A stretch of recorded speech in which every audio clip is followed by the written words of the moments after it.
Kronologi suami tega bunuh istri di depan mertua, sempat bolak-balik 2 kali. Kronologi seorang suami di Temanggung tega membacok istrinya hingga meninggal.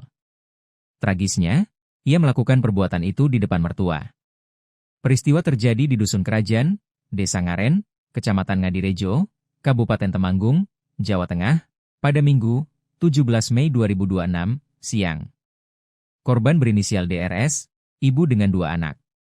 Adapun terduga pelaku berinisial K yang bermukim di Desa Traji, Kecamatan Parakan, Kabupaten Temanggung.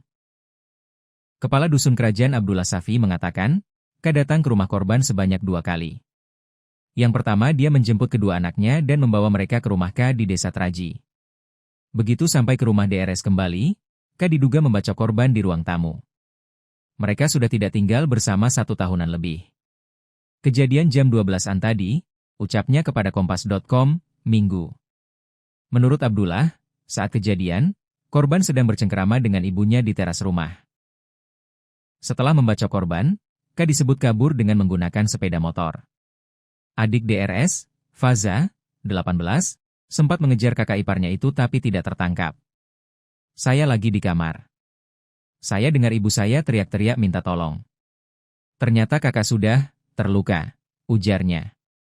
Penjabat sementara Kepala Satuan Reserse Kriminal Polres Temanggung Ibtu I Komang Mahendra Putra mengonfirmasi terduga pelaku pembunuhan masih buron. Komang menjelaskan, DRS dan K merupakan pasangan istri dan suami. Terduga pelaku memakai sabit, ungkapnya. Ia menambahkan bahwa DRS meninggal di tempat setelah mengalami luka pada leher dan pundak.